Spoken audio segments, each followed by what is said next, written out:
Welcome, y'all. You are tuned in to the Jumper Cable Records podcast, where together we discover new and emerging artists and learn from industry professionals. And I'm your host, Kiara Davies.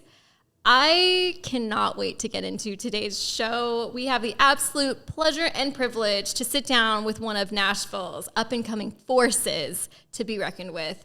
She's a Virginia native, a country artist with a refreshing yip. We've got Tori Hughes on the show, everybody. Welcome, Tori. What's going on? Thank y'all for having me. Thank you so much for being here. We're so grateful. Thanks for taking the time to hang out. And I'm just excited for our listeners to get to know who you are, kind of know what you're all about, and all about your music. I'm super excited, actually. This is my first podcast interview. Oh, my goodness. Yeah. Yes. We're excited then. We should celebrate. What do you say we break the ice with some rapid fire questions? Sounds good. All right. We're ready. This one is kind of a two-parter. The first part isn't much of a rapid fire question, but I know you started playing guitar at a young age. Can you tell us what those early days looked like? Like, what inspired you to pick up a guitar? And then part two is, what was the first song you learned on the guitar? Okay, so I grew up loving music my entire life. I started playing guitar probably when I was around 7 or 8. But I had a little Toys R Us one that I would literally just like make random racket on. I'm so sorry to my parents. Probably when I was like 4, I got that. But my brother got a guitar when I was around 7 or 8. And I also discovered Taylor Swift around that age as well. And they were both at the same time. So I was like, well, I want an actual guitar. Like, I want to learn. That's the perfect storm right there. Yes, it was. And so I saved up my money and I went and got this tiny little baby one from Guitar Center. And the rest is kind of history. With that guitar, I got lessons for Christmas as well. I took 4 guitar lessons. It was a great time. Aww. And I think the first song that I learned, it was either Mine by Taylor Swift or it was her cover of Drops of Jupiter. Oh, like wow. her cover. Yeah, it wasn't the that train version. song. Yeah. So it was Taylor Swift. Oh, Taylor Swift. I like that. I mean, that's universal. That's a good sound. The first time we met you, you were playing a set at Nash House, Southern Spoon and Saloon, which for our listeners who aren't local, it's a restaurant here in Nashville, and it has like delectable food. It's so good. But yeah. So good. It is. But you were playing a set there, and that particular venue is really cool. It has a cool vibe. The layout is really open to live music. It has a cool, like, Southern saloon aesthetic, which is, like, go figure, it's a Southern saloon. Mm-hmm. But you've been in Nashville for a few years now. You've played a plethora of venues over the years, so I want to know, what has been your favorite venue to play live? Probably Live Oak. I don't know if you've been to Live Oak. Yes. Yeah, Live Oak. The sound there. The sound there, the stage. Every time that you go, there's always majority of people are listening. So yeah, it's beautiful. There's always somebody there too. You know, It's such a cool, awesome hangout spot that it brings so many people back. I love it. Really cool. I love it so much there. Can you tell us a little bit about playing live music in Nashville for those listening? Yeah, it's so much fun. I don't think I've had any more fun at many gigs other than Nashville gigs.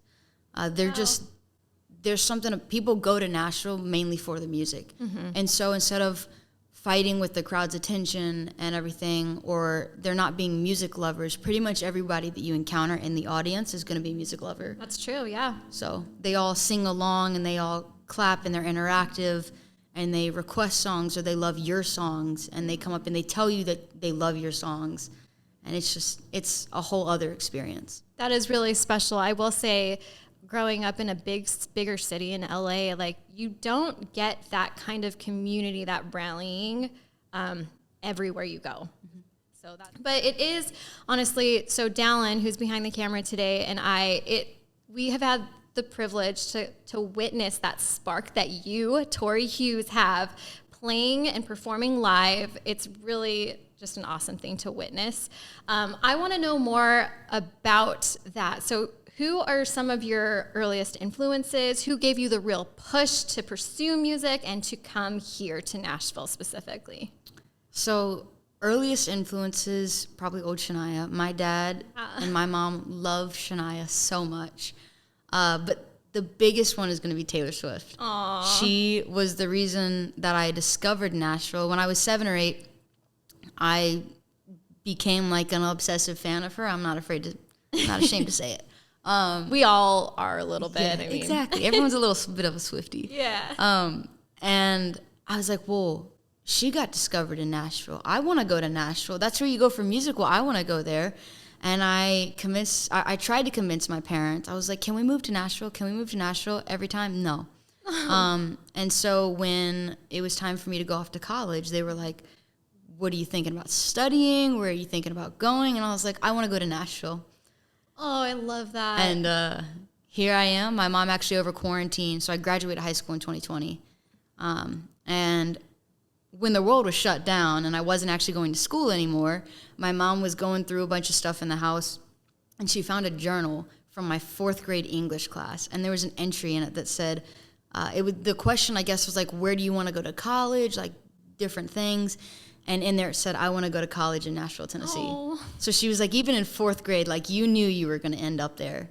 That's great. And it was right after I got accepted into Belmont and everything. Wow. So you have this little journal entry framed, right?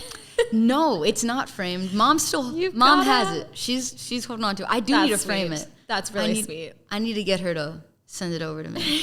Put it in a frame on the wall. I love that. Well, so you must be co-writing like crazy. This town seems to be such a fertile, like breathing ground for the writing process. Mm-hmm. Can you share with us what that process looks like for you? Like what recipe have you found that works getting those creative juices flowing or even overcoming writer's block? Do you have anything that you found to be like the secret sauce? It is different every single time. Yeah?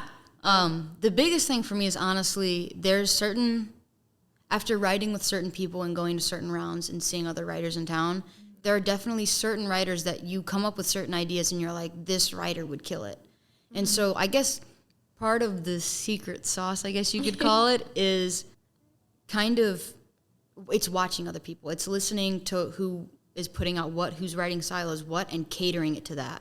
So you go into a certain write and you're like, okay, I know this person's really good at writing this type of song, this vibe. And then also just finding people that you love to co-write with.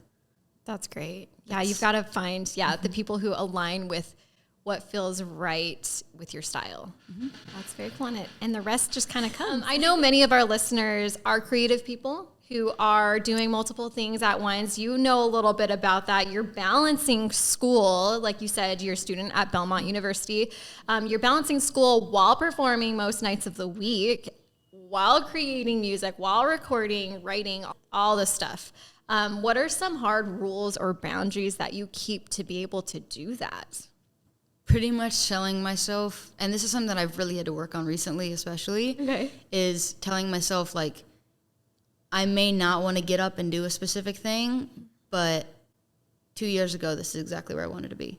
My parents are really good at reminding me about that as well. Obviously, school is school, and it's not always the easiest or the most exciting thing, especially when you have like 8 a.m. math classes. No way. What? But my parents are very good at being like, Tori, 2 years ago, you were so extremely excited to be able to go to Belmont. And just reminding myself over and over, like, this is where I dreamt of being for the last 14 years of my life. And so to kind of take every day with a certain happiness about it and appreciation that I've made it this far and I'm not done either. That's so cool. Like, just to remember this is what you prayed for, this is what you envisioned, and you're getting it done. Mm-hmm. I know sometimes it's really hard or it's really easy, I should say, to lose sight of. And so that's really great that you stay grounded and that you have that support. That's awesome. Well, you're here now. Mm-hmm. You're in the full swing of things. You're going to be graduating Belmont soon. What can we, your fans, do to help propel your musical goals within this next year? Stream, follow. Come out to the gigs and say, hey. I absolutely love meeting people. Some of the best times is when you're playing a writer's round and somebody comes up to you after the show and is like, hey, I just want to let you know, like, this song really touched me.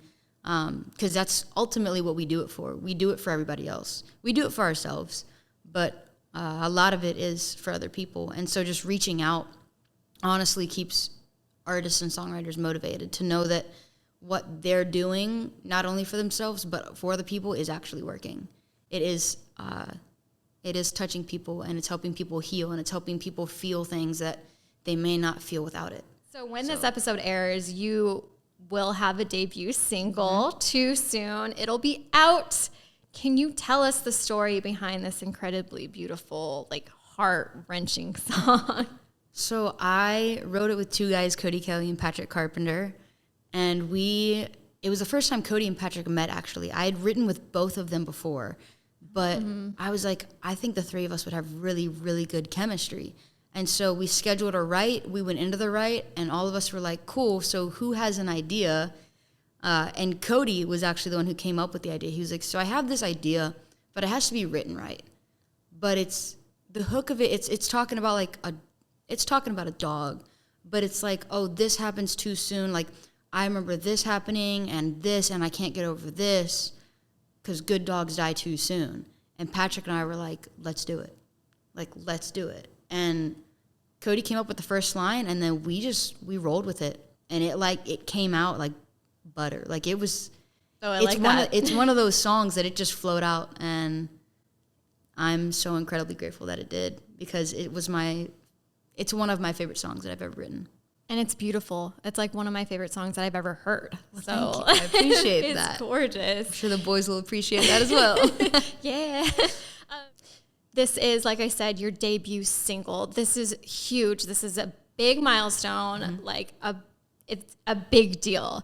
Do you have any advice for our listeners who are musicians, who have, they have all their songs in their notebooks, they're anxious to get it recorded, maybe something's holding them back, maybe it's mental, maybe it's financial, whatever it might be. Do you have any advice for those people who just need to be like pushed a little just over the threshold? Find people that you trust, their opinion, and just do it. Just do it. That's advice that one of my best friends gave me as well, because it's such a scary thing being like, well, this is what I want to invest time in and money in. Like, I want to put this specific song out, and I want it like this.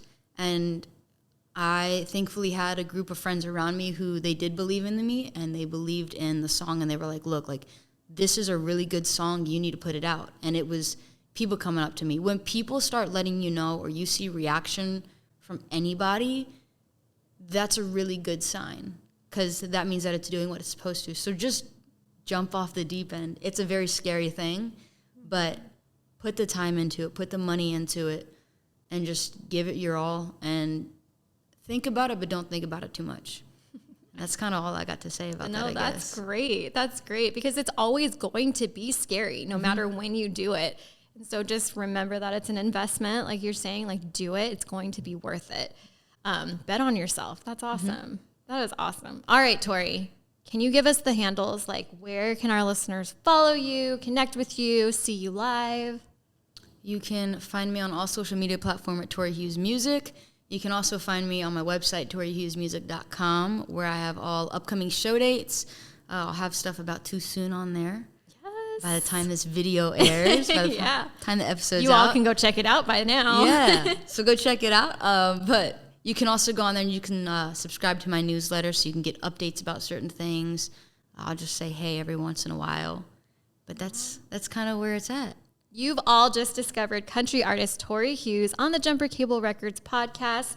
And all right, you all got your marching orders. Give her a follow on TikTok and Instagram at Tori Hughes Music. Stay up to date on her live shows, her new music, and be the first person to hear when she has new releases dropping. So you're going to want to stick around, though, because Tori's about to play an acoustic exclusive set for y'all, so turn it up. And I still get calls about you,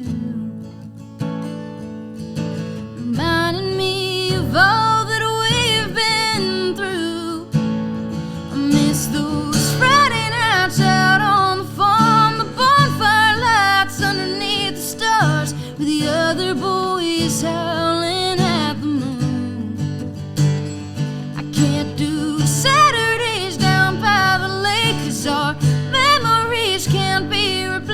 taste and it don't feel the same without you.